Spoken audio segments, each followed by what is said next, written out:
Hey guys, I'm back. Let me start my timer. I keep running out of time. I don't know why I can't get so much done in the time that I've got, which is like 10 minutes. When I watch some of the other Code Igniter tutorials that are done by Derek Allard and people like that, they seem to get so much content in the short amount of time. But anyway, that's my problem. So this is the form validation rules, and we're going to repeat this for each of our fields. One thing I did leave out was that it's very important. One of the very important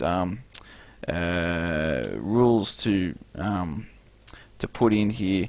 It was actually a function that you can pass to the validation rules class thing here, is the XSS clean, and that gets rid of what is it called? Let me show you. There's these are the functions. So this one runs the data through the XSS filtering function, which is described in this class here. It basically gets rid of that cross-site scripting, or whatever it's called.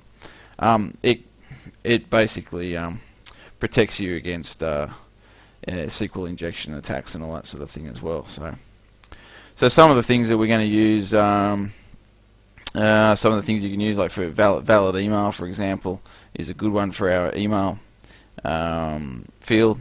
So I'm going to go through and just really roughly do a couple of these. So this is my name, email, and say we've got the password as well, and give them a name. Email address, for example, password. Oh, and a good one is that for the password confirmation field, I think that's what I called it. Let's just check this. Password confirmation, password underscore conf. You can actually say that it must match the other password field. So we can actually say in here, one of the rules is that it matches. What's the parameter? Let me just look this up over here. Matches, and then the field. So password. Pretty easy, right? Good stuff. So min length for a password, 6 sounds good. 6 for there. If you've got database limitations on maximum size, you can put that in there. Don't forget the XSS clean on every single one, unless of course it's an integer, in which case you can specify a rule to say that it must be an integer, and that will achieve the same thing.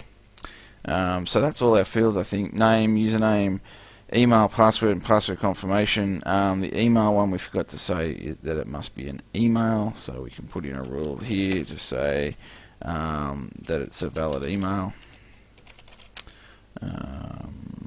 That's pretty much it. I do other things as well. For example, like you may want to set the username to lowercase here, for example. String to lower. Alright, so you can just pass functions, string functions like that. As long as they take one parameter, you can put them in here, and they'll do their work as part of the process. So there's all our fields. Now we've got them all as required. That's correct. I think they all need to be required. So what happens now if we run the form? I won't post back again. I'll just run it from scratch. Okay, and if we leave everything blank, we should get a bunch of errors. Alright, username field required, name field, email, password, and password. Oh, that's wrong. That needs to be password confirmation. Password confirmation.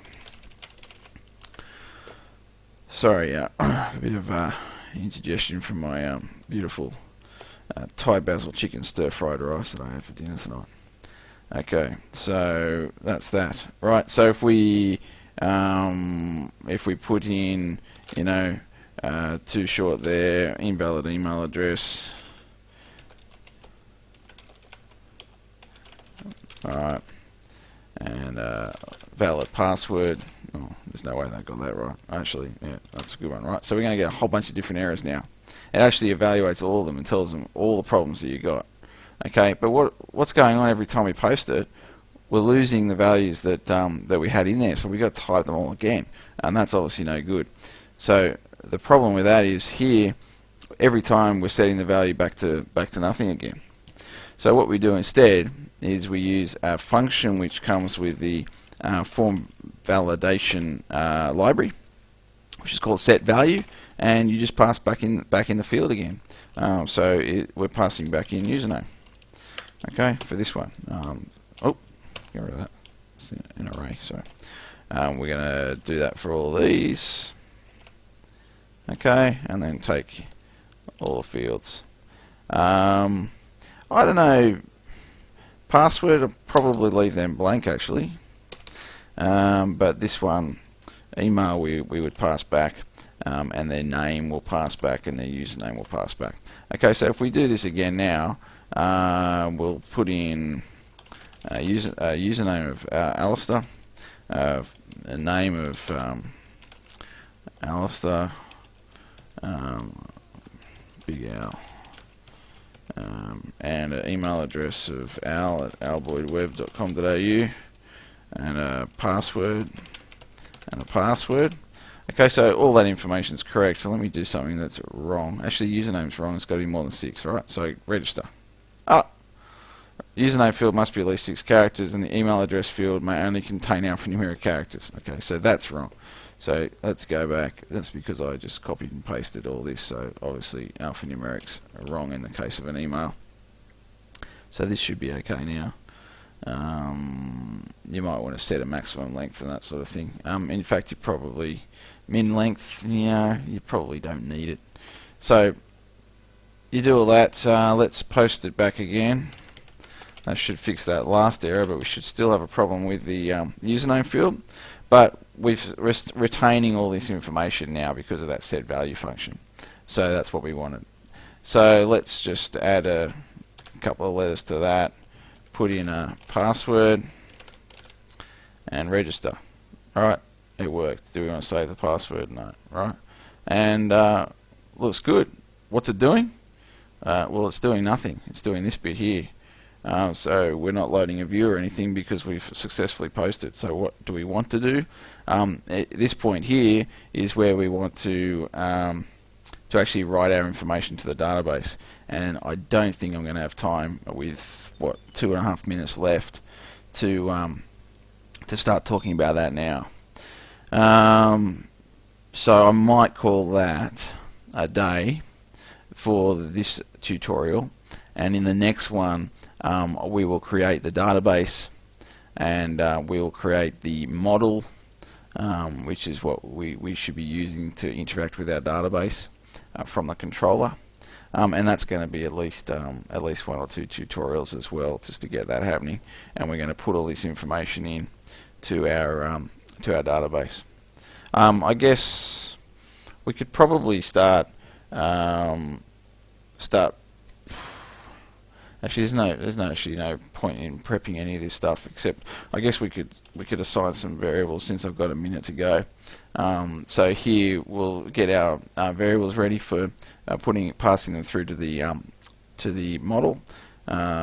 So we'll say the username equals this input post username. So that's how we access the username field that has been posted, and then we want name as well, etc. Right. So just to prove this, and as a quick thing before I finish the tutorial, we're going to go through the next one and finish all these, and then pass them through to the database. But I'll just echo out username for now, just to show you that this is working. So let's come back here and repost again. That's my username. Here's my name, al@alboydweb.com.au, and a password, and register. And we should, oh god, what have I done wrong? Get rid of that. I've got 20 seconds, guys. Register. Beautiful, right? Good, got to go because we're going to run out of time. Catch the next one.